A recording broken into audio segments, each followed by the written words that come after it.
iPhone 8 Plus, sulit pa by purchase ngayon 2025. So, bago natin to start, saan ba tayo bibili ng mga legit iPhone? Syempre, wala na iba kundi sa ating isang trusted seller sa Green Hills, which is ang Kenyal Telecom by CMB Gadgets. Nasa 3rd floor, V-Mall, Green Hills, San Juan City sila.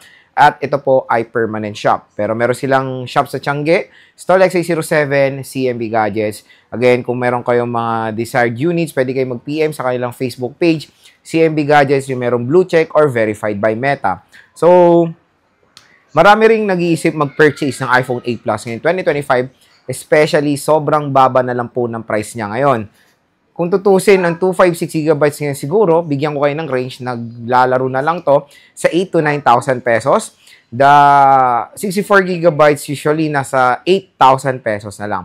So, ganyan na lang ka-affordable ang iPhone 8 Plus ngayong 2025.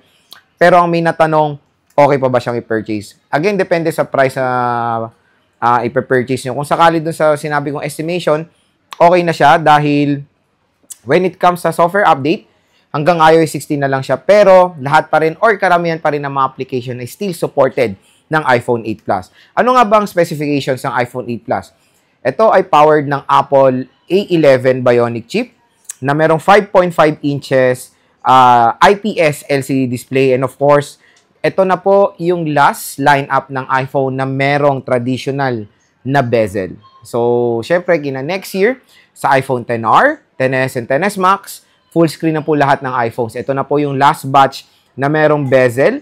And sa mga nakakamiss ng design ng iPhones na ganito, maganda rin ito. Ang pinaka, kumbaga, i-purchase nyo kasi ano siya, mas mabilis siya compare sa mga ibang ganitong design like iPhone 7 Plus, iPhone 6s. So, ang maganda rin sa iPhone 8 Plus is glass na po. Ang likod nito, na-release to ng year 2017.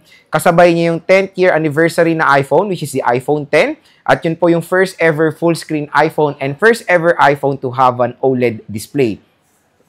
So, si iPhone 8 Plus ay merong IP67, water and dust resistant. And syempre, meron siyang dual stereo speakers. Yung speakers niya ay isa dito sa baba at isang speaker niya ay nasa earpiece. Pero when it comes sa kanyang port, syempre, lightning port pa rin siya. At ito pong button ng iPhone 8 Plus is hindi po siya mismong button, ano po siya, haptic button siya. Kumbaga, hindi yan yung lumulubog na button. Kumbaga, pressure sensitive siya. Which is ito yung magandang ginawa ni Apple na nagsimula sa 7 Plus, sa pinalitan nila ng pressure-sensitive button kasi ang pinaka-main issue ng mga iPhones before na merong home button is yung lumulubog, tapos minsan bumabang